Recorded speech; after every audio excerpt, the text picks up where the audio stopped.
बिस्मिल्लाहिर्रहमानिर्रहीम, अस्सलामुअलैकुम and a very good morning public. मैं आपको खुश आमदीद कहूँगी। मैं हूँ अर्मला हसन। उम्मीद करते हैं जी आप बिल्कुल ठीक ठाक होंगे, मज़े में होंगे, आपकी सुबह अच्छी हुई होगी।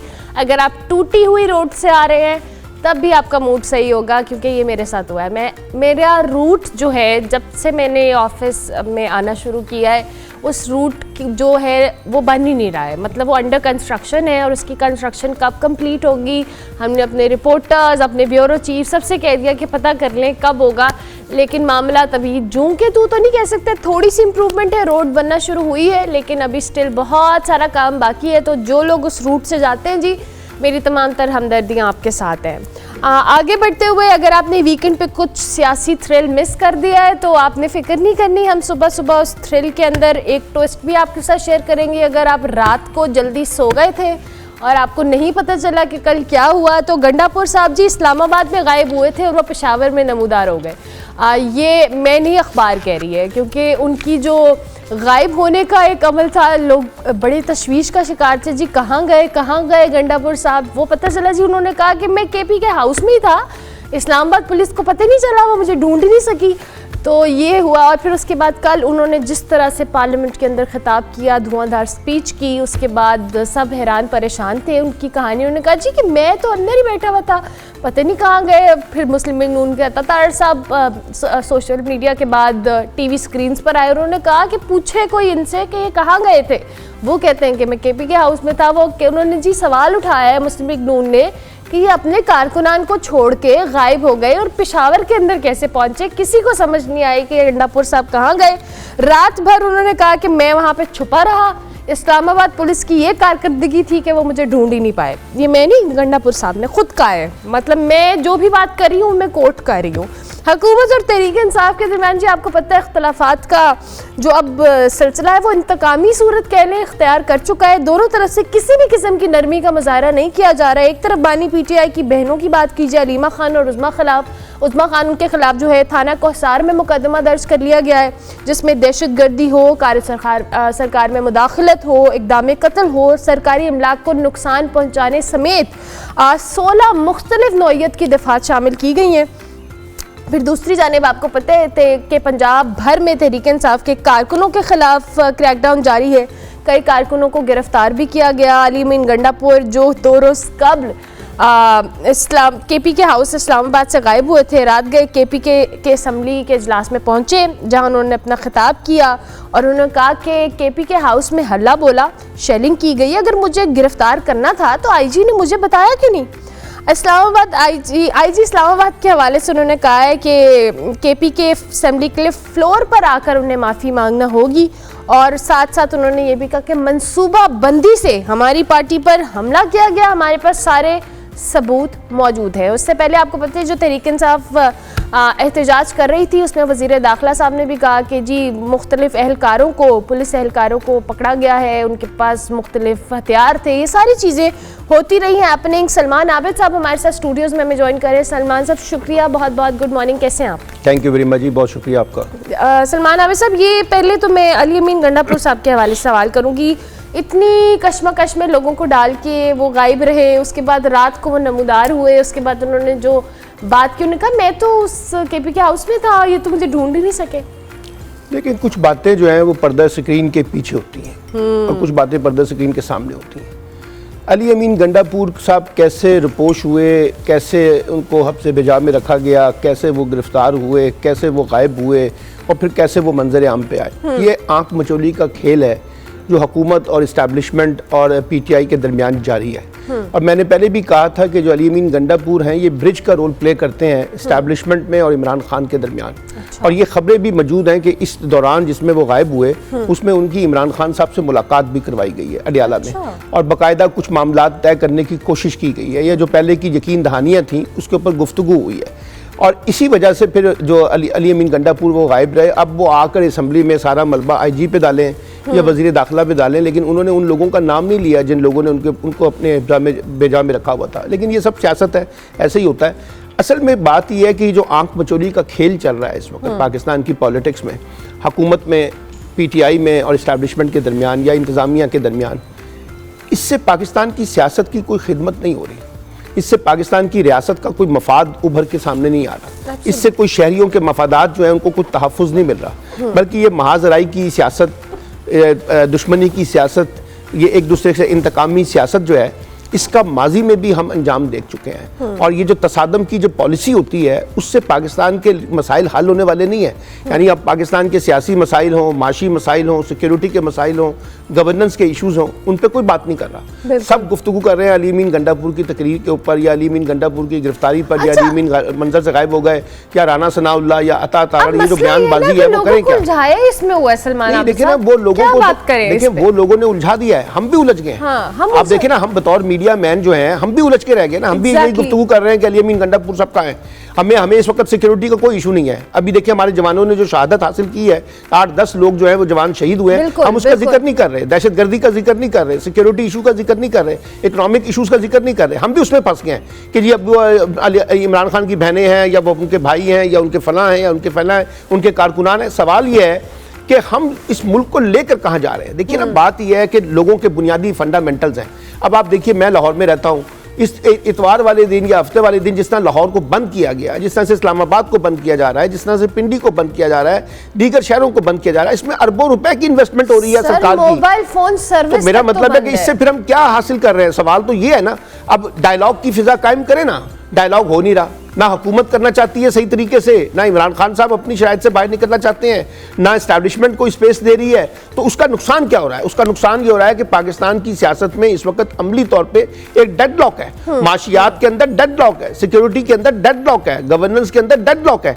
अब जब डेडलॉक को तोड़ने के लिए कोई तैयार नहीं है तो फिर पाकिस्तान के लोगों का कहां भला होगा? अब एक आम आदमी ये पूछ रहा है कि इस पूरी पॉलिटिक्स में मेरा हिस्सा कितना है, मेरे मफादात कहाँ हैं, मेरे मसाइल कहाँ हैं, मेरी मुश्किलात कहाँ हैं, उसको तो कोई डिस्कस नहीं कर रहा। तो मैं ये समझता हूँ ये जो पावर पॉलिटिक्स इस्लामाबाद में चल रही है, जो इस्लामाबाद का सर्कस है, इसका आम आदमी की जिंदगी से कोई ताल्लुक नहीं, इससे कोई फर्क नहीं पड़ने वाला। हुकूमत जो है वो मजवज़ा आईनी तरामीम के पैकेज को बज़ोर ताकत अपना मंजूर करवाना चाहती है, PTI वाले या बाकी लोग उसको रोकना चाहते हैं, या ये कि इमरान खान सियासी रास्ता निकालना चाहते हैं, वो उनको सियासी रास्ता देने के लिए तैयार नहीं है। इस लड़ाई के अंदर हम अपनी तस्वीर जो है वो पाकिस्तान के अंदर भी खराब कर रहे हैं और पाकिस्तान से बाहर भी हमारा इमेज बड़ा खराब हो रहा है। आप अंदाजा लगाइए ना, एक सूबे का वजीर आला कई घंटे तक गायब हो जाता है, अब उसके बारे में हम यहाँ पर कैसे बैठ के बात कर रहे हैं, या गंडापुर साहब कैसे कह रहे हैं कि मैं KPK हाउस में था? क्या उनको नजर नहीं आ रहा था कि लोग पूछ रहे हैं कि भी KPK का वज़ीर आला कहाँ है? वो सामने क्यों नहीं आ रहे? सलमान आबिद साहब, ये आपने बात की है कि ये एक बहुत बड़ी बात है जिसको हम बहुत कैजुअली डिस्कस कर रहे हैं कि एक सूबे का वज़ीर आला गायब था। मतलब अब जो कहानी या जो बात उन्होंने आकर बताई, मैं सोशल मीडिया भी देख रही थी, मैं मुख्तलिफ लोगों के व्यूज भी पढ़ रही थी, nobody is believing that story because सबके सामने वो चीज ऑब्वियस है। अगर ये कोई बात बतानी भी थी या किसी को कुछ बताना था, it should be a better way to convey कि भाई क्या मामलात है। अगर आपने छुपानी है तो उसको प्रॉपर छुपाएं, अगर आपने बतानी है, गोली ना जाने बाग तो सारा जाने हैं। हम सब जानते हैं क्या हो रहा है। और मैं आपको ये बताऊं, हमारे यहाँ इस्लामाबाद में बैठे हुए, लाहौर में बैठे हुए लोगों को, चाहे हुकूमत में हो चाहे एस्टैब्लिशमेंट में हो, उनको इस बात की रियलाइजेशन नहीं है कि KPK के हालात क्या हैं। KPK यानी बलूचिस्तान की सिचुएशन पहले ही बड़ी वर्स्ट है। अब आप KPK की सिचुएशन को भी इतना वर्स्ट कर देंगे कि वहां लोगों की बात को सुनने के लिए तैयार नहीं होगा, उनके मैंडेट का कोई एहतराम नहीं होगा। मतलब मुझे बताइए, KPK हाउस जो है उसके अंदर जाके छापा मारने की, उसके अंदर जाके तोड़ फोड़ करने की, उसमें जाके लोगों को गिरफ्तार करने की क्या ज़रूरत थी? हम क्या मैसेज दे रहे हैं KPK के अंदर? और फिर आप देखिए कि एक KPK दुश्मनी का कार्ड भी खेलना शुरू कर दिया हमारे सियासतदानों ने कि जनाब ये गद्दार हैं, ये दहशतगर्द हैं, ये फलां हैं। और भाई एक सियासी रास्ता निकालें, आप सबको दहशतगर्द कर देंगे। इमरान खान की बहनें क्या आपको दहशतगर्द लगती हैं? मुसर्रत चीमा आपको दहशतगर्द लगती है? जिन लोगों को आप गिरफ्तार करते हैं वकला, वो दहशतगर्द हैं। और फिर आप पर्चा क्या कर रहे हैं? आप एक कह रहे हैं तोड़ फोड़ का पर्चा, आप कह रहे हैं दहशतगर्दी के पर्चे कट रहे हैं। अब दहशतगर्दी का जब आप पर्चे काटेंगे तो उसकी फिर इंप्लीकेशन होगी, फिर आप उसकी तलखी होगी, उसमें सियासी दुश्मनी आएगी, उसमें सियासी तनाव आएगा। तो मैं ये समझता हूँ कि इस वक्त पाकिस्तान की सियासत में जो कुछ हो रहा है, चाहे वो उसमें एस्टैब्लिशमेंट है, चाहे उसमें हुकूमत है, चाहे उसमें अपोजिशन है, चाहे उसमें कोई और फरीक है, सब लोग पाकिस्तान के साथ कोई अच्छा सलूक नहीं कर रहे। मैं जाती तौर पे ये समझता हूँ कि इस वक्त जो कुछ हो रहा है पाकिस्तान के मफाद में नहीं हो रहा। और ये हुकूमत को चाहिए कि वो इस तरह की ताकत की ज़बान जो वो इस्तेमाल कर रही है, इससे मसले हल नहीं होंगे बल्कि मसले और ज़्यादा बिगड़ जाएंगे, वर्स्ट होंगे। सलमान आबिद साहब, अभी आपने जो बात की कि पाकिस्तान के साथ गलत हो रहा है, अभी जो मामला थे, हम पूरी दुनिया के अंदर हम देखें तो हम एक ऐसे इमेज के साथ इस वक्त पाकिस्तान की स्टेट मौजूद है जिसमें ना पॉलिटिकल स्टेबिलिटी है, जिसमें ना इकोनॉमी स्टेबल है, आपकी कुछ भी उस तरह से नहीं है कि हम किसी भी तरह से खुद को स्टेबल कंट्री के तौर पे साबित कर सकें। और उसके अंदर ये जो केओस है, और फिर जिस तरह से हम मुकदमे हमारे, आपने जैसे कहा दहशत गद्दार किसी को कहना, किसी को दहशतगर्द कहना, ये इतना नॉर्मल हो गया। और उसकी वही बात है कि कॉन्सिक्वेंसेस का किसी को अंदाज़ा नहीं है कि जब ये होगा। अब ये सब हो तो रहा है, लेकिन ना हुकूमत इस पर बात करने को तैयार है, ना तहरीक इंसाफ, कोई भी स्टेक होल्डर इस मामले में तैयार नहीं है। तो ये मामला हल कैसे होगा? देखिए, हुकूमत जो होती है ना, उसका एक एज होता है अपोजिशन के मुकाबले में, क्योंकि उसके पास इख्तियारात होते हैं, उसके पास फैसले की ताकत होती है, उसके पास इंतजामी ताकत होती है, सियासी ताकत होती है, हुकूमती ताकत होती है। असल में रोल तो हुकूमत को प्ले करना चाहिए। अब देखिए ना, सियासी जलसे करना एक सियासी जमात का हक है। अगर वो एक कानूनी दायरा कार में रहते हुए जलसे करें तो आपको क्या मसला है? आप उनके राइट ऑफ प्रोटेस्ट को भी छीन रहे हैं, आप उनके डिमॉन्स्ट्रेशन को भी छीन रहे हैं। अच्छा, फिर जब छीन रहे हैं तो उनको कोई मुतबादल जगह भी देने के लिए तैयार नहीं है, तो इसलिए तलखी तो पैदा होगी। और पीटीआई भी बार बार रोजाना की बुनियाद पर जब एहतजाज की कॉल देती है तो उससे हुकूमती मुश्किलात बढ़ जाती हैं। तो मैं ये कह रहा हूँ कि असल में तो डायलॉग होना चाहिए था ना। अब वो डायलॉग किसके दरमियान होना चाहिए? हुकूमत और इमरान खान के दरमियान या पीटीआई के दरमियान? इमरान खान कहते हैं कि हुकूमत के पास कुछ है ही कुछ नहीं, उनके पास इख्तियार ही कोई नहीं है। नहीं, वो तो इस्टेब्लिशमेंट से इसलिए करने के सारी ताकत का मरकज इस वक्त इस्टेब्लिशमेंट बनी हुई है। एक ज़माने में जब पीडीएम जो है, यानी शहबाज शरीफ साहब के जो लोग हैं अपोजिशन उस वक्त की, जब वो एहतजाज कर रही थी तो वो किससे मुज़ाकरात कर रही थी? इमरान खान से मुज़ाकरात कर रही थी या जनरल बाजवा से बैठ के मुज़ाकरात कर रही थी? इसलिए कि ताकत का मरकज़ हुआ है। तो इसलिए हमें ये देखना पड़ेगा। इसलिए मैं बार बार कह रहा हूँ कि इस्टेब्लिशमेंट भी, हुकूमत भी, पीटीआई को बैठना पड़ेगा। अभी देखिए ना, एक लड़ाई तो आप ये देख रही हैं, दूसरी लड़ाई हम अदालती महाज पे देख रहे हैं हुकूमत और जुडिशरी के खिलाफ। अब वहां पर भी हमें बड़े तल्ख मामलात नजर आ रहे हैं। और अगर आप आईनी मुजवजा पैकेज जो है उसके ऊपर जाते हैं तो फिर तलखी और पैदा होती है। तो ये हमने हर तरफ, चारों तरफ जो तलखियां पैदा कर ली हैं, दुश्मनियां पैदा कर ली हैं, इससे हमारे मामलात खराब हो रहे हैं। और जिन इशूज़ पे हमें तवज्जो देनी चाहिए वहां हमारी कोई तवज्जो नहीं है, और जिन इशूज़ से हमें अपने आप को लाताल्लुक करना चाहिए उस पर सारी इन्वेस्टमेंट की जा रही है, उस पर सारी तवज्जो दी जा रही है। और पूरी कौम को उस पर उलझाकर हमने जो है ना, एक जिसे कहते हैं बीमार जैसा मामला बना दिया है। लोग ज़हनी तौर पे परेशान हैं, कारोबार चल नहीं रहा, लोगों की इकॉनमी पहले बर्बाद हुई हुई है, लोगों की सिक्योरिटी पहले बर्बाद हुई हुई है। आप देखिए, रोजाना की बुनियादों पर अगर आप कंटेनर लगा के शहरों को बंद कर देंगे तो जो अरबों रुपए का नुकसान हो रहा है वो मईशत को फायदा पहुंचाएगा या मईशत को नुकसान पहुंचाएगा? तो असल काम तो यह है कि डायलॉग का रास्ता इख्तियार करें, सब मैच्योरिटी का मुजाहरा करें, सियासी दुश्मनी खत्म करें, एक दूसरे के मैंडेट का एहतराम करें। इमरान खान भी पॉपुलर आदमी है, उनकी एक बड़ी सियासी जमात है, आपको उसको ऑन करना पड़ेगा। इसी तरह इमरान खान को भी चाहिए कि वो अपोजिशन के साथ अगर कोई डायलॉग का रास्ता निकलता है तो निकालें, अपनी शराइत के ऊपर गुफ्तगू करें, एस्टैब्लिशमेंट से भी करें, हुकूमत से भी करें, लेकिन कोई रास्ता तो निकाले ना। लेकिन अगर हम अपनी अपनी सख्त शराइत में, अपनी अपनी अना में बैठ के चीज़ों को देखने की कोशिश करेंगे और एक दूसरे के सियासी वजूद को ख़त्म करने की बातें करेंगे तो उससे तो मसले हल नहीं होंगे। मसले हल नहीं होंगे।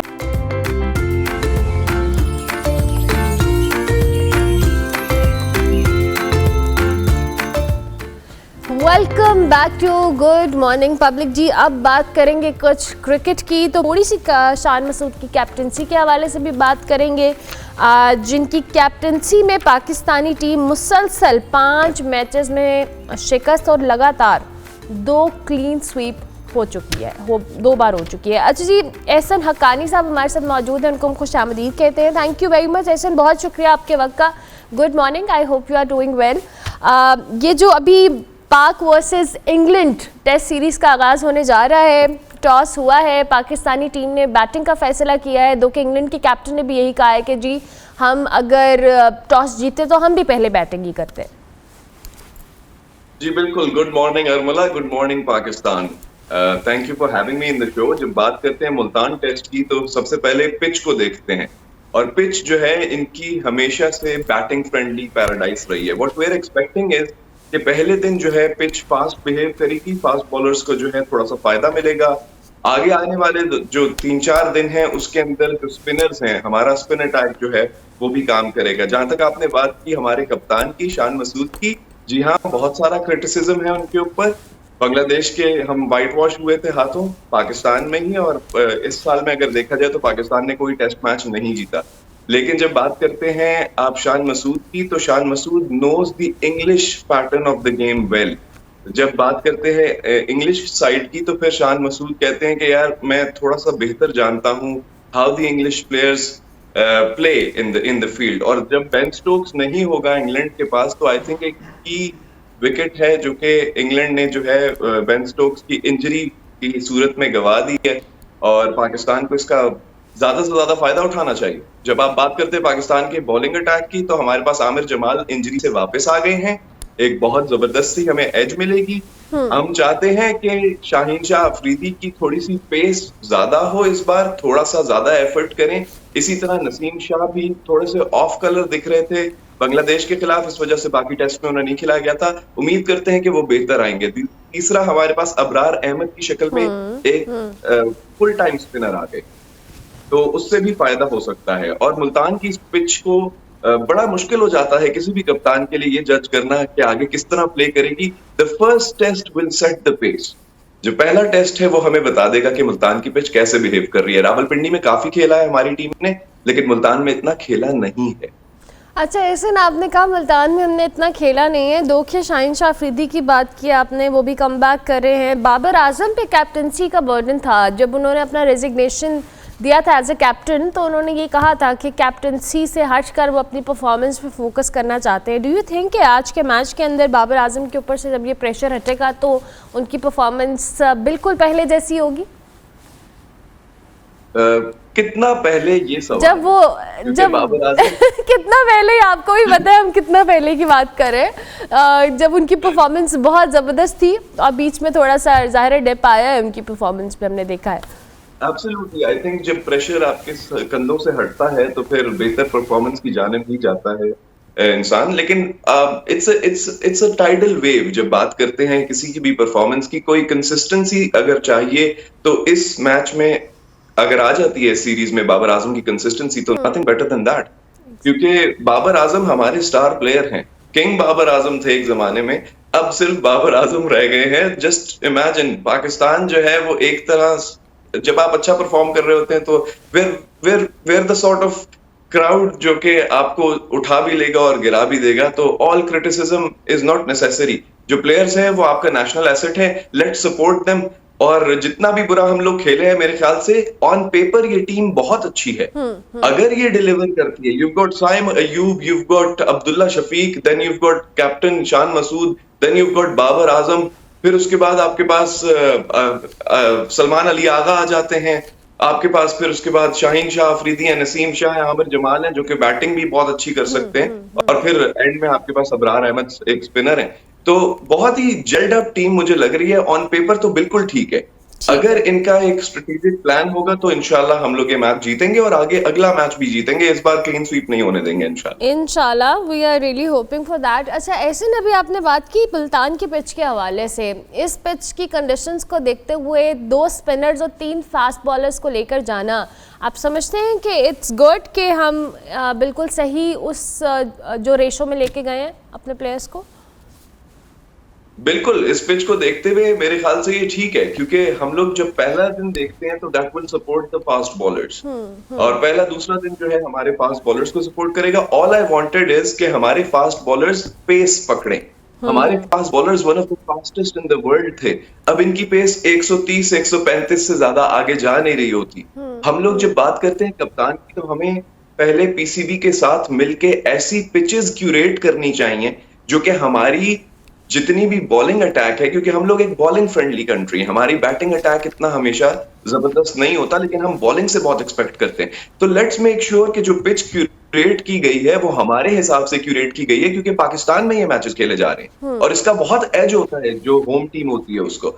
दूसरी तरफ जब हम बात करते हैं स्पिनर्स की, तो यस, स्पिनर्स आर अ की एसेट, लेकिन हमारे पास एक लेग स्पिनर है। Leg spinner can be a little expensive, लेकिन देखना पड़ेगा कि किस तरह की बैटिंग और बॉलिंग होती है, क्योंकि इंग्लैंड की साइड भी इतनी जेल्ड अप नहीं है, वो वाली टीम नहीं आई।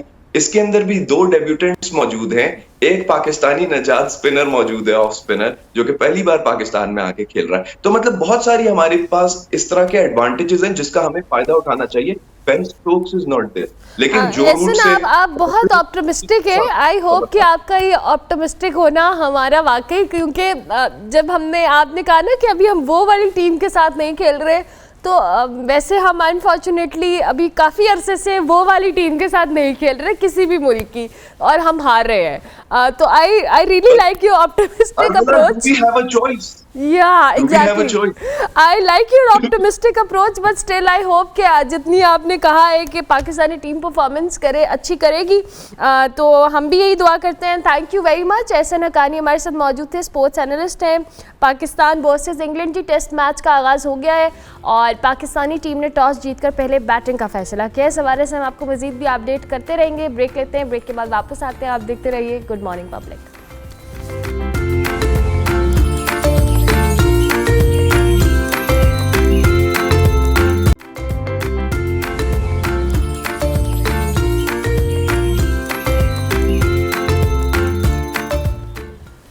Welcome back to good morning public. जी ब्रेक के बाद वापस आ गए। अब आपकी मुलाकात हम अपने एक नेशनल हीरो से कराएंगे। पाकिस्तानी बॉक्सर मोहम्मद वसीम की बात करेंगे, जिन्होंने एक और कामयाबी अपने नाम कर ली है। बहुत शुक्रिया, गुड मॉर्निंग एंड कंग्रेचुलेशंस।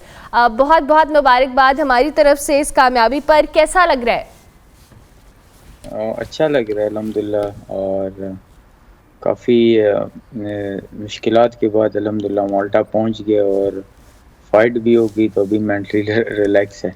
ज़बरदस्त, मेंटली रिलैक्स है। आप अब मुझे ये बताएं कैसी फाइट थी आपकी, जो आपने इस सारे सफ़र के अंदर, ज़ाहिर है आपको, आपने कहा कि बड़ी मुश्किलों के बाद आप, बहुत चैलेंजेस आपको रहे हैं और आपका जर्नी हम जानते भी हैं कि बड़ा चैलेंजेस से भरपूर है। पहले तो इस कामयाबी के हवाले से बताएं, ये फ़ाइट कैसी थी आपकी जॉर्जियन बॉक्सर के साथ? फाइट तो पहले तो मेरी वर्ल्ड टाइटल फाइट थी, लेकिन अनफॉर्चुनेटली वो पोस्टपोन्ड हुआ बिकॉज ऑफ मैं अपना कैंप ज्वाइन नहीं कर सका। बेसिकली मेरा जो कैंप होता है वो स्कॉटलैंड होता है, और उसके लिए कैंप के लिए मुझे तकरीबन 8 to 10 वीक्स पहले आना होता है, लेकिन मैं ये वीज़ा इश्यूज़ की वजह से मैं कैंप ज्वाइन नहीं कर सकता। बिकॉज अब शेंजन वीज़े के लिए आप पासपोर्ट जमा करना होता है। वो पासपोर्ट मैंने फर्स्ट टाइम जब मैंने जमा किया वो डेनमार्क एम्बेसी में, तो उन्होंने 45 डेज़ पासपोर्ट रखा, उसके बाद उन्होंने वीज़ा नहीं दिया, और फिर मैंने इटालियन कॉन्सुलेट में जमा कराए, फिर उसमें तकरीबन 21 डेज़ लगे। मतलब कैंप का मुझे टाइम नहीं मिला, और मैं विदाउट कैंप के मैंने ये फ़ाइट की और अल्हम्दुलिल्लाह ये फ़ाइट विन किया।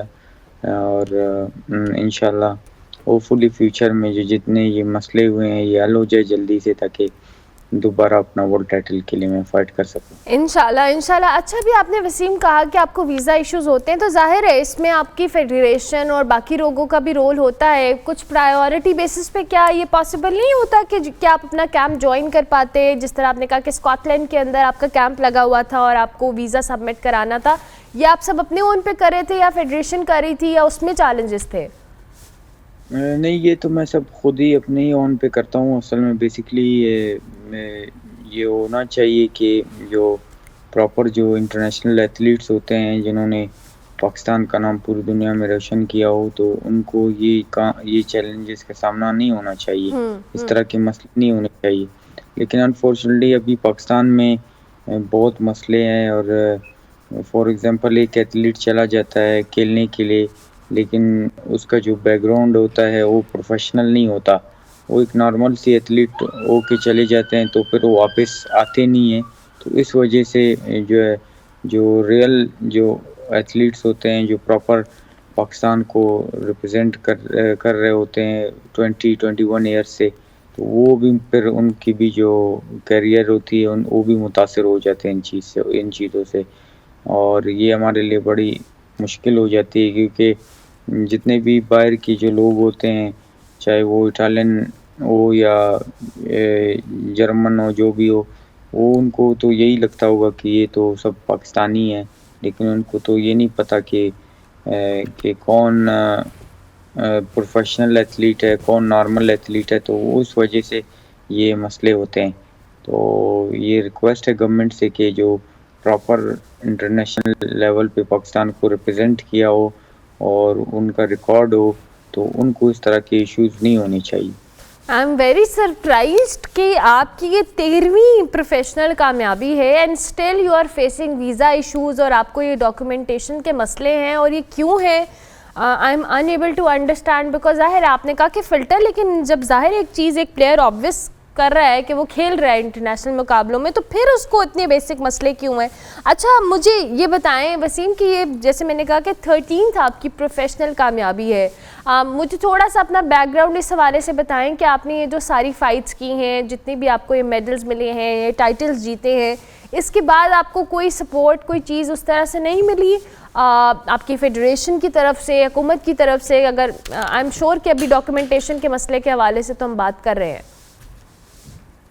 देखिए, मैं पाकिस्तान का वाहिद बॉक्सर हूँ जो पाकिस्तान बॉक्सिंग की हिस्ट्री में मैं फॉर्मर WBA, WBC और IBF और WBA वर्ल्ड रैंक नंबर 1 रहा हूँ और 2 टाइम WBC सिल्वर चैम्पियन रहा हूँ। और मैं उससे पहले एमेचर बॉक्सिंग में मैं कॉमनवेल्थ का भी 2 दफ़ा मेडलिस्ट हूँ, एशियन गेम्स का भी हूँ, वर्ल्ड चैम्पियनशिप जो एमेचर का हुआ है उसका भी मैं गोल्ड मेडल हूँ। तो ये मतलब इस तरह है कि मैंने 2004 से मैंने इंटरनेशनल लेवल पे पाकिस्तान को रिप्रेजेंट किया और मैं पूरी दुनिया पे रहा हूँ बॉक्सिंग के सिलसिले में। और मैं बड़े बड़े जो जितने भी दुनिया के टॉप क्लास के बड़े जो कंपनीज है, जैसे बड़े बड़े जो प्रोमोटर्स हैं, उनके साथ मैंने काम किया है। मुझे आज तक इस तरह का कोई इशू नहीं हुआ, लेकिन अनफॉर्चुनेटली मुझे पहली दफ़ा है। लेकिन आजकल तो पाकिस्तान के हालात इस तरह हैं कि बड़ी मुश्किल है कि समझ नहीं आता कि क्या हो रहा है मुल्क में। तो ये हमारे लिए काफ़ी परेशानी है और इंशाल्लाह आई होप कि ये सारी चीज़ें ठीक हो ताकि एथलीट्स पाकिस्तान के जितने भी जिस लेवल पे जाते हैं इंटरनेशनल लेवल पे, वो जाके पाकिस्तान को रिप्रेजेंट करे और पाकिस्तान का नाम पूरी दुनिया में रोशन करे। इंशाल्लाह अल्लाह करे कि आइंदा आपको ऐसा कोई मसला ना हो। और आप कह रहे हैं कि आपको ये पहली दफ़ा इशू हुआ है। अच्छा, अब मुझे ये बताएं कि ज़ाहिर है जब आप एक फ़ाइट या एक कंपटीशन खेलते हैं तो उसके बाद आपको रिकवर करने के लिए इट टेक्स टाइम, तो कितना टाइम लगता है इन जनरली आपको रिकवर करने में फ़ाइट के बाद? जिस तरह ये लास्ट फाइट हुई है इसके लिए तो रिकवरी की ज़रूरत नहीं है, बिकॉज ये 3rd राउंड नॉकआउट हुआ और अभी आज से मैं दोबारा अपना ट्रेनिंग शुरू कर रहा हूँ यहीं इंग्लैंड में। जब तक मतलब मुझे पता चलेगा कि आगे क्या स्टेप्स है उसके लिए, तो इंशाल्लाह उससे पहले यहीं अपने आप को दोबारा से रेडी करूँ और होपफुली ये वीज़े के लिए मुझे आना पड़ेगा पाकिस्तान। उसके बाद इंशाल्लाह वापस कैंप ज्वाइन करूँगा स्कॉटलैंड में। ज़बरदस्त। तो आगे कौन सी कंपटीशन की तैयारी है वसीम, और फिर इस टाइटल को जीतने के बाद घर वाले, फैमिली, फ्रेंड्स कितने खुश हुए, कितना अच्छा उनको लगा आपके जीतने पे, क्या एक्साइटमेंट थी उनकी? अगर फैमिली मेरी काफ़ी खुश है क्योंकि मैंने काफ़ी टाइम के बाद कम बैक किया है। 2.5 ईयर्स के बाद मैं रिंग में आया हूँ और वो भी अल्हम्दुलिल्लाह नॉकआउट विन किया है, तो सब काफ़ी खुश है। हमारे बलूचिस्तान के लोग काफ़ी खुश है। काफ़ी दोस्तों ने मैसेज किया कि आपने काफ़ी अच्छा कमबैक किया है। तो इंशाल्लाह अपकमिंग जो कुछ दिनों में एक गुड न्यूज़ आएगा पाकिस्तान के लिए और हमारे लोगों के लिए। इंशाल्लाह वर्ल्ड टाइटल जल्द से जल्द इंशाल्लाह अनाउंस होगा। इंशाल्लाह गुड लक मोहम्मद वसीम, बहुत शुक्रिया आपका और कि आपने हमें इस वक्त ज्वाइन किया, क्योंकि आई एम श्योर कि उस वक्त वहाँ पे रात हो रही है और हम यहाँ पे मॉर्निंग शो कर रहे हैं। तो मोहम्मद वसीम बॉक्सर हमारे साथ मौजूद थे जी। उनके मुताबिक वो आगे तैयारी कर रहे हैं, अपने स्कॉटलैंड में अपने ही कैंप को ज्वाइन करेंगे दोबारा से वीज़ा के लिए जब वो पाकिस्तान आएंगे, और तैयारी उनकी पूरी है अगले वर्ल्ड टाइटल के लिए। So we wish him a very best of luck. और इनका जो नॉकआउट है वो मेरे प्रोड्यूसर साहब ने बताया बड़ा ज़बरदस्त था, क्योंकि उस नॉकआउट के बाद वो बंदा संभला नहीं, जो फाइटर था जॉर्जियन बॉक्सर, वो संभल नहीं पाए और उन्होंने रेफरी को कह दिया। So it was good knockout. So हम ब्रेक लेते हैं, ब्रेक के बाद वापस आते हैं। आप देखते रहिए good morning public.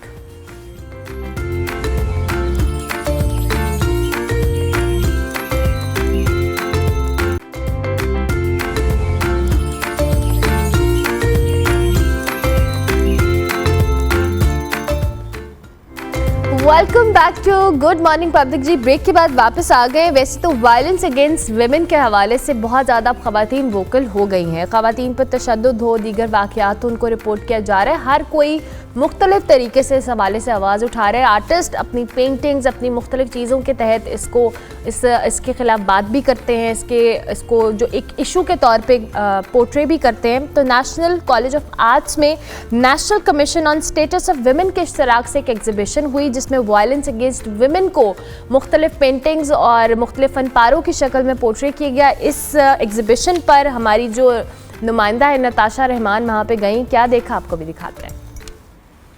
Very good morning Armala. उम्मीद करती हूँ कि आप सब खैरियत से होंगे। अरमला, हमारे माशरे में सबसे बड़ा मसला ख़वातीन को हरास करने का है और बहुत सारी जगहों पे हम देखते हैं कि ख़वातीन को हरास किया जाता है, उन पर जुल्म व तशद्दुद किया जाता है और बहुत सारे वाक़यात ऐसे होते हैं जो कि रिपोर्ट ही नहीं होते। अगर हम शहरी इलाकों की बात कर लेते हैं तो शहरी इलाकों में कोई इक्का दुक्का वाक़यात रिपोर्ट हो जाते हैं, लेकिन अगर हम गांव वाली देहाती इलाकों की बात करें तो वहाँ पर नामुनासिब समझा जाता है कि ख़वातीन को हरास करने का जो केसेस हैं वो रिपोर्ट कराए जाएं। और इसके साथ साथ आपको ये भी बताते जाएं कि एक जो औरत फाउंडेशन है उनकी जानिब से एक रिपोर्ट पेश की गई और उसमें ये बताया गया कि तकरीबन 90% से ज़ायद ख़वातीन को काम वाली जगह पर हरास किया जाता है और किसी न किसी तरीके से उनको अपने काबू में करने की कोशिश की जाती है। लेकिन अब चूँकि ज़माना थोड़ा हमें बदलता दिखाई दे रहा है और ये जो तशद्दुद करने के वाक़यात हैं ये भी हमें दिखाई तो ऑल दो देते हैं, लेकिन वैसे दिखाई नहीं देते जैसे नज़र आने चाहिए और रिपोर्ट होने चाहिए। तो अभी चूँकि मैं NCA में मौजूद हूँ और NCA के अंदर NCA और national commission on the status of the women के इश्तराक से एक एग्ज़िबिशन का इनेकाद किया गया है, जिसमें ख़वातीन पर होने वाले जुल्म व तशद्दुद को शो कराया गया है। ये जो एग्ज़िबिशन है ये 2 रोज़ा एग्ज़िबिशन है। यहाँ पर कितने पार्टिसिपेंट्स ने पार्टिसिपेट किया है और इसके साथ साथ कौन कौन इस एग्ज़िबिशन का हिस्सा बने हैं, तो हम अभी आर्टिस्ट जो हैं उनसे भी बात करेंगे और इसके साथ साथ दीगर जो ओहदेदार हैं उनसे भी बात करने की कोशिश करते हैं और पूछते हैं कि क्या मेन पर्पस है। थोड़ा सा मकसद तो मैंने आपको बता दिया, बाकी क्या मेन मकसद है वो हम आर्टिस्ट से ही जानते हैं। तो आइए हमारे साथ।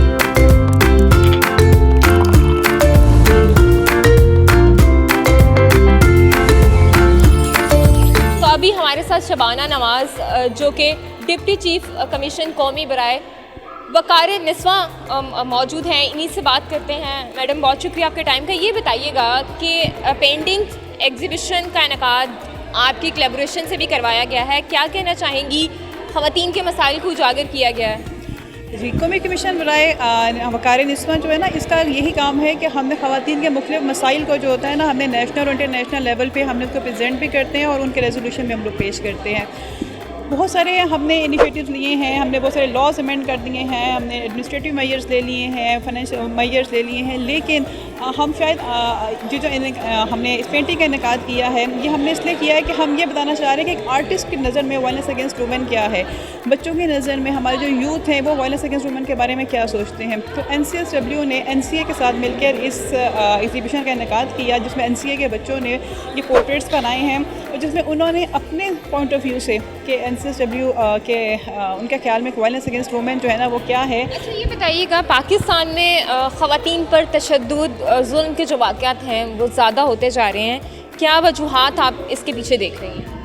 देखिए, इसके पीछे सबसे जो बड़ी वजह है वो ये है कि हमारे यहाँ पर वायलेंस तब तक ख़त्म नहीं हो सकता जब तक ख़वातीन खुद अपने लिए जो है ना वो स्टैंड नहीं लेंगी। हुकूमत पाकिस्तान हमारे होगी, हमारी NGOs होगी, हमारी INGOs होगी, हम लोग आपके लिए लॉज बना सकते हैं, एडमिनिस्ट्रेटिव मेजर्स ले सकते हैं, इंस्टीट्यूशंस खड़े कर दिए हैं हुकूमत ने, ठीक है, लेकिन और अवेयरनेस कैंपेन्स जो है ना वो बहुत ज़्यादा ज़रूरी हैं। लेकिन शायद कहीं ना कहीं सिस्टम में भी ख़राबी है और कहीं ना कहीं ख़वातीन के अंदर अभी इतनी अवेयरनेस या वो इतनी इकनॉमिकली एम्पावर्ड नहीं है कि वो अपने लिए जो है स्टैंड ले सकें, जिसकी वजह से रोज़ ब रोज़ तशद्दुद के वाक़यात में इजाफा होता जा रहा है। लेकिन अगर हम ट्रेंड देखें तो हमें ऐसा लगता है कि कहीं ना कहीं तशद्दुद के वाक़यात में कमी भी होती जा रही है और बहुत सारे ऐसे वायलेंस के केसेस हैं, जैसे कि अब आप ऑनर किलिंग में काफ़ी ज़्यादा कमी आई है, तेज़ाब का जो वाक़या था उसमें काफ़ी ज़्यादा कमी आई है। तो आहिस्ता आहिस्ता अवेयरनेस सेशंस के थ्रू जो है ना वो इन वाक़यात में कमी आएगी। जी बहुत शुक्रिया। एग्जीबिशन का इनेकाद किया गया है। अभी हम स्टूडेंट्स की तरफ चलते हैं, उनसे बात करते हैं।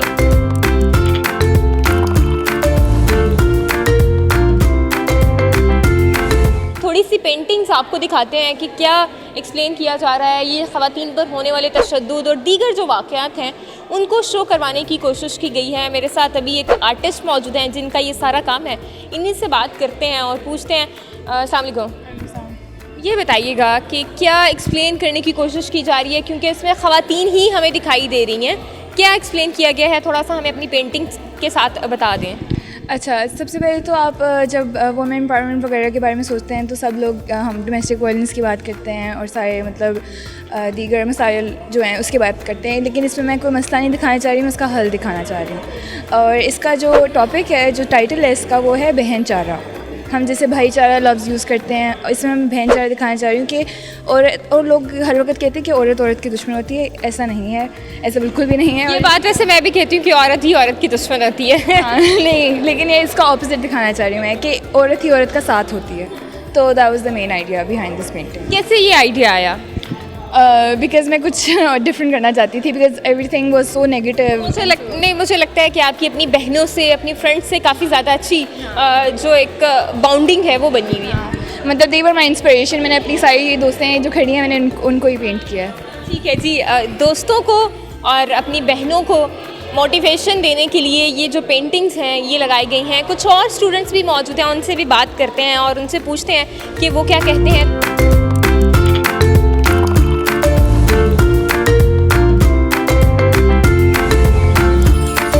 अभी मैं जिस पेंटिंग के पास मौजूद हूँ, अर्मिला, आपने 3 औरतें और 3 कहानियाँ तो सुना होगा और वो शायद स्टोरी आपने पढ़ी भी होगी, लेकिन अभी इस पेंटिंग के थ्रू ये तमाम जो कहानी है उसको एक्सप्लेन करने की कोशिश की गई है और ये बताया गया है कि मर्द ही माशरे पर हावी होते हैं और तमाम जो काम हैं, तमाम जो मामलात हैं वही करते हैं और ख़वातीन को कहीं ना कहीं आगे जाने का मौका नहीं दिया जाता है। तो अभी मेरे साथ एक और जो पेंटर हैं वो यहाँ पर मौजूद हैं, उन्हीं से बात करते हैं। क्या आइडिया आया? वालेकुम अस्सलाम। क्या आइडिया आया, कैसे सोच के ये बनाया? और इसमें अगर हम कलर कम्बिनेशन की बात करें तो कलर कम्बिनेशन बहुत खूबसूरती से किया गया है। क्या कहना चाहोगे? कलर कॉम्बिनेशन के बारे में बेसिकली एक कोल्ड टाइप ऑफ सराउंडिंग है, उसके अंदर जो एनर्जी उन मर्दों की महसूस हो रही होती है, उनकी नज़रों की, मैंने वो डिपिक्ट करने की कोशिश की है। और जो सीनरी है वो गुल खान फ्रॉम अनारकली की है। ये पिक्चर मैंने ख़ुद ली थी और ये एक ऐसा इशू है जो मैंने ख़ुद फेस किया है गुल खान में, अनारकली में, और मेरी तरह बहुत औरतें, बहुत सारी लड़कियां करती हैं।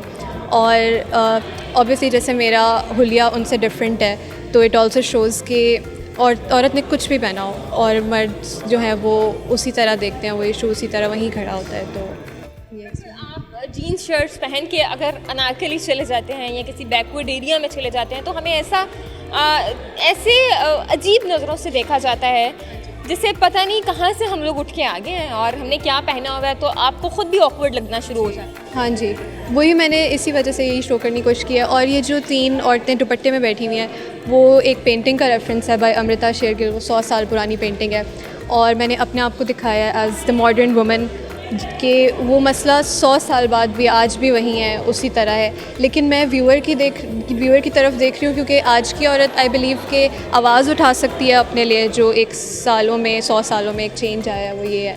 तो इस वजह से ठीक है जी। कुछ और पेंटिंग्स भी हैं यहाँ पर जिनका कलर कॉम्बिनेशन, चीज़ें बहुत खूबसूरती के साथ बयान की गई हैं। ये एक पॉजिटिविटी हमें दिखाई गई है इस कहानी के पीछे। और यहाँ पर हमें पिजन्स दिखाई दे रहे हैं और एक फेस पेंटिंग बनाई गई है और फ्लावर्स शो करवाए जा रहे हैं। कुछ और यहाँ पर अगर हम पोस्टर्स की बात करें तो पोस्टर्स भी यहाँ पर लगाए गए हैं। ये एक पोस्टर है जिसमें तमाम जो फेसेस हैं वो दिखाने की कोशिश की जा रही है और डिफरेंट जो और पोस्टर्स हैं वो भी लगाए गए हैं। कुछ और पेंटिंग्स की तरफ आपको लेकर जाते हैं और दिखाते हैं कि वहाँ किस तरह की पेंटिंग्स लगाई गई हैं।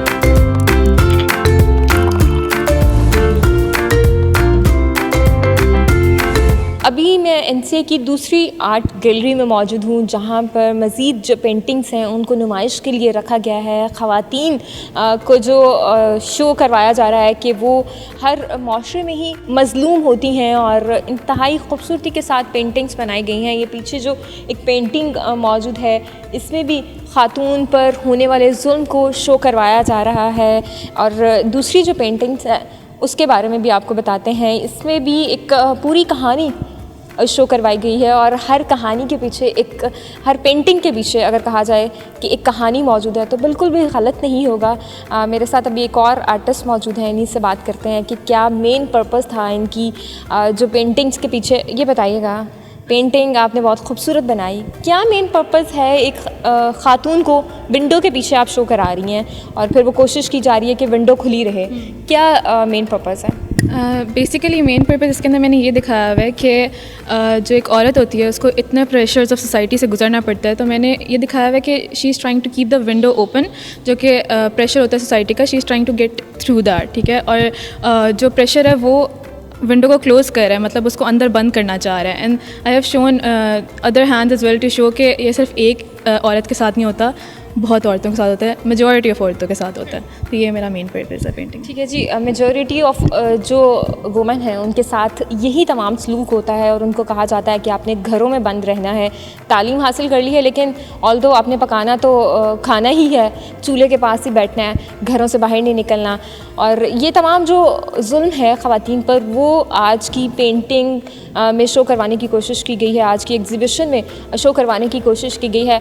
अभी फ़िलहाल के लिए मुझे इजाज़त दें, दोबारा से एक नई स्टोरी के साथ, एक नई कहानी के साथ आपके साथ हाज़िर होंगे और बताएंगे कि माशरे में क्या हो रहा है, ख़वातीन पर कितने जुल्म हो रहे हैं। तब तक के लिए मुझे इजाज़त दें, अल्लाह निगहबान।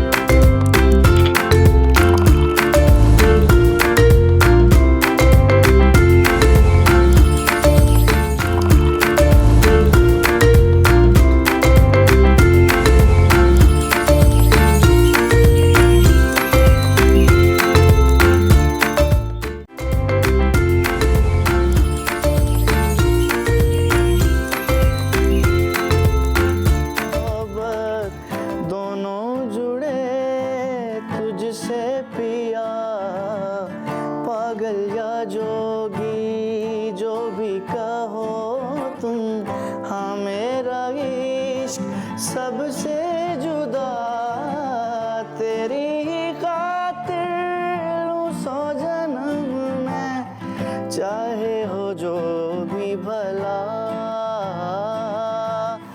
ना मैं हूँ आशिक ना मैं दीवाना, कह दो मुझे जो पिया। तेरा मेरा है प्यार अमर, तू चाहे तो कदमों में सर रख दूं। ये जीवन क्या अगर मांगे तो मेरी जान नजर कर दूं। क्या बात है, ज़बरदस्त जी। एहतशाम बशीर को आप सुन रहे थे, बहावलपुर से इनका ताल्लुक़ है, सोशल मीडिया पे आजकल बड़े पॉपुलर हैं, अपनी खूबसूरत आवाज़ में मुख्तलिफ कवर्स गा रहे हैं, यंग टैलेंट है। हमने सोचा कि अपने शो में इनको बुलाया जाए, आपसे मुलाकात करवाई जाए। Welcome to the show. Ehtesham, कैसे हैं आप? अल्हम्दुलिल्लाह। आपकी आवाज़ तो माशाल्लाह बहुत अच्छी है, कब से गा रहे हैं आप गाना? आपके कान अच्छे हैं। नहीं, आपकी आवाज़ बहुत अच्छी है। तो आप मुझे ये बताएं, कब से आपने सिंगिंग का आगाज़ किया है? अभी तो सोशल मीडिया पे हम आपको देख रहे हैं। जी, वैसे तो बचपन से मैं गा रहा हूँ और उसके अलावा प्रॉपरली फिर जो है मैंने आफ्टर इंटरमीडिएट स्टार्ट किया है प्रॉपर। कभी आप कवर्स कर रहे हो या अपने किसी ओरिजिनल पे भी काम किया है? अभी कवर्स भी कर रहे हैं सोशल मीडिया पोस्ट के लिए, रील्स वगैरह के लिए। ठीक है। और उसके अलावा काफ़ी प्रोजेक्ट्स ओरिजिनल्स पे भी काम कर रहा हूँ मैं, इंशाल्लाह ज़रूर देखने को मिलेंगे। ज़बरदस्त। तो अभी बाकायदा सीख भी रहे हो किसी से म्यूज़िक, या वैसे अभी अपनी आवाज़ को ही कर रहे हो, निखार रहे हो? देखें, सीखता तो इंसान सारी ज़िंदगी रहता है, बचपन से ही सीख रहे हैं, अभी भी सीख रहे हैं और सीखते रहेंगे। ज़बरदस्त। तो अच्छा एहतशाम, मुझे ये बताएं कि अब सोशल मीडिया ने तो हम सबकी ज़िंदगी बड़ी आसान कर दी है, क्योंकि अब आप जैसे टैलेंट हम ऐसे सुन लेते हैं सोशल मीडिया के ऊपर। पहले बहुत सारे टैलेंट सामने आता था, कभी नहीं आता था। तो आपने इस प्लेटफॉर्म को कितने अच्छे तरीके से आप समझते हैं यूटिलाइज किया है सोशल मीडिया को?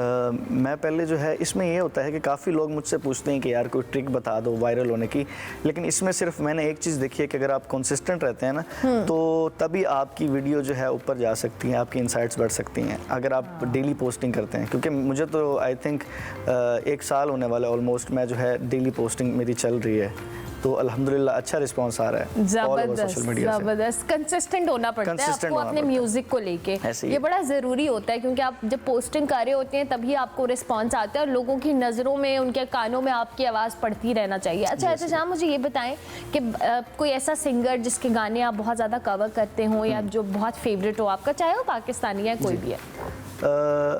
काफ़ी सारे सिंगर्स हैं, वैसे तो सबके ही मैं गाता हूँ।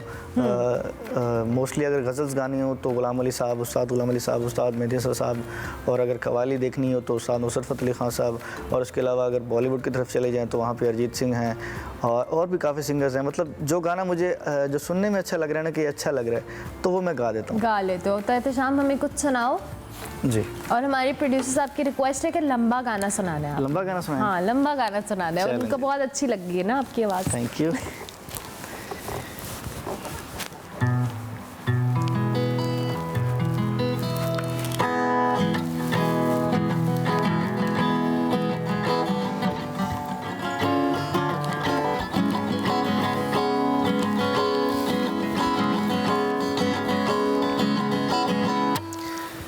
नींद ना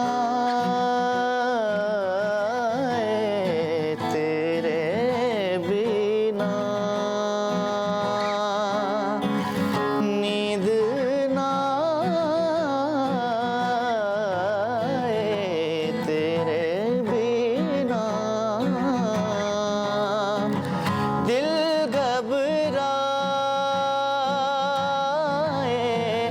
तेरे बिना,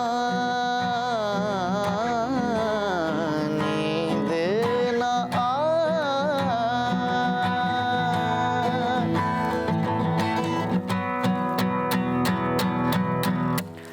तड़पना मेरा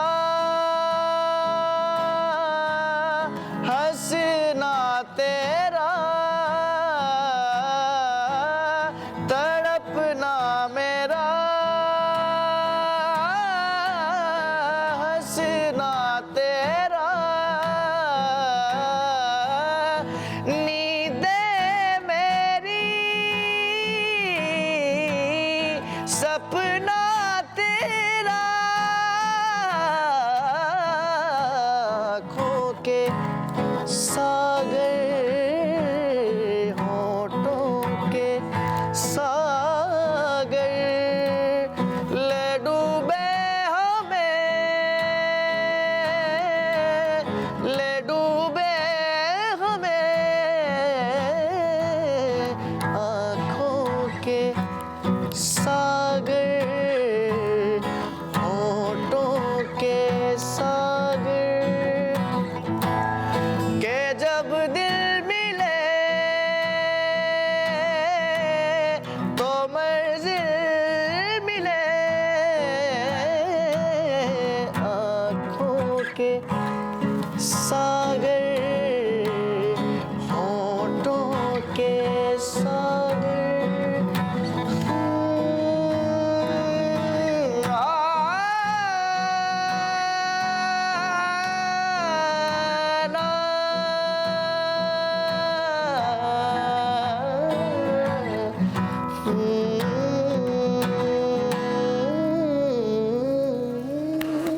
क्या बात है, ज़बरदस्त ज़बरदस्त। अच्छा तो मुझे ये बताएं, अभी लाइव परफॉर्मेंसेस वगैरह का आगाज़ हो गया है या अभी सिर्फ सोशल मीडिया पे है? क्योंकि लाइव तो आप बड़ा अच्छा गा रहे हैं।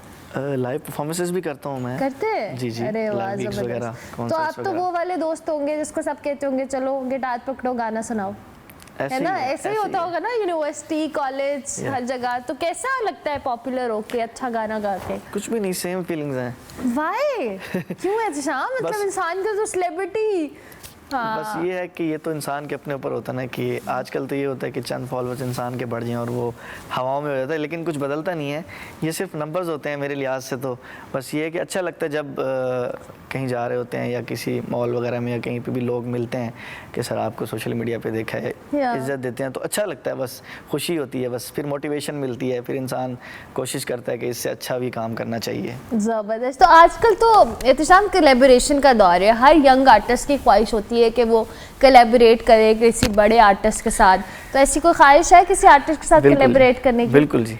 किसके साथ? अरिजीत सिंह के साथ। अरिजीत सिंह के साथ। चलें, ज़बरदस्त, अल्लाह करे कि आपकी कोलैबोरेशन का जो आपका है ख्वाब ये पूरा हो। अच्छा, मुझे लगता है मैनिफेस्ट करना चाहिए इंसान को, तभी आपके कहीं एक ना दिन पूरा हो जाता है। एहसाम, आप मुझे बताएं कि घर वाले इजाज़त दे दी गाना गाने की, अम्मी अब्बू कहते हैं पहले पढ़ो फिर गाना गाना? नहीं, घर वाले तो बचपन से ही सपोर्टिव रहे हैं। चलें, और बस कुछ टाइम आता है ऐसे जब वो कहते हैं कि यार ये क्या लगा हुआ है, लेकिन जब पे बैक आना शुरू होता है तो फिर उनको भी लगता है कि यार जो है, जब अम्मी को कोई कहता है कि आपके बेटे को हमने टीवी पे देखा था या सोशल मीडिया पे, तो फिर जाहिर है वो भी खुश होते हैं, खुश होते होंगे। चलो, अच्छी बात है। इन द एंड मैंने आपसे एक गाना ज़रूर सुनना है, लेकिन हमारे देखने वालों को कोई भी मैसेज देना चाहो अपनी आर्ट के हवाले से, अपनी सिंगिंग के हवाले से? जी, बस मैं इतना ही कहना चाहूँगा, मैं कोई ज्ञानी बाबू तो हूँ नहीं, लेकिन बस मेरी तरफ से जितना कुछ मैंने सीखा है वो ये है कि अगर आप कोई भी काम है, कोई भी आर्ट है, उसको आप कंसिस्टेंट रह के करते रहेंगे और जो है सच्ची दिली के साथ, नेक नियति के साथ, तो अल्लाह पाक जो है आपको ज़रूर कामयाब करेंगे इंशाल्लाह। गुड लक एहतशाम, बहुत अच्छा लगा आपसे बात करके। इन द एंड मेरे प्रोग्राम का वक्त ख़त्म हो रहा है, मैं अपने देखने वालों से इजाज़त ले रही हूँ, लेकिन जाते जाते एहतशाम हमें कोई अच्छा सा गाना सुनाएंगे। मैं आपको अपना मोस्ट वायरल गाना सुनाता हूँ। ज़रूर ज़रूर ज़रूर, वी लव टू हियर। साजन प्रीत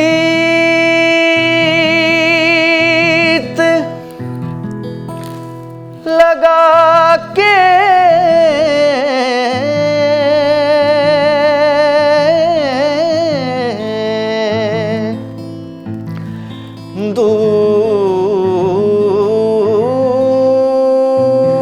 दूर देश मत जाना, दूर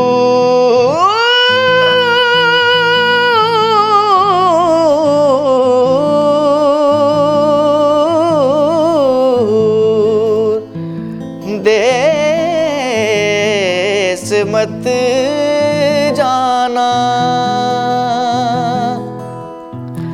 बसो हमारी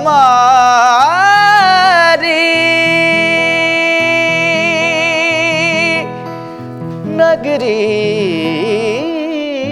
में, मोहे सुंदर मुख दिखला दिखला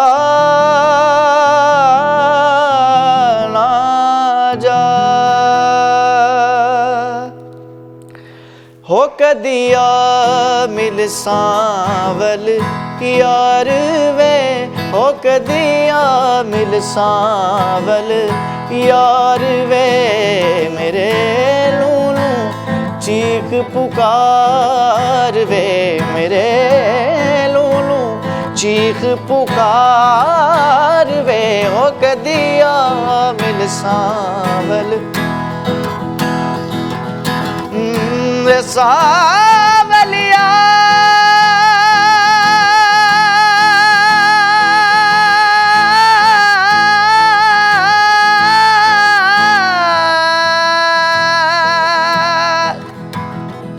वे ना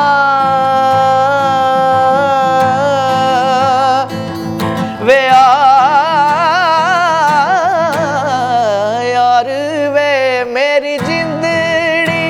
होई उदास में मेरा सांवल आस ना पास वे,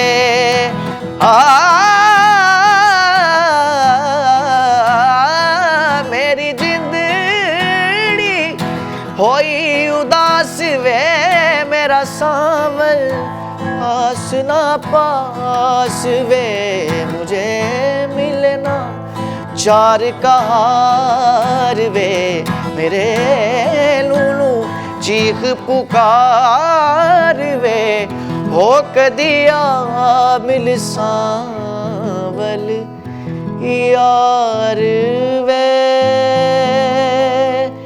यार वे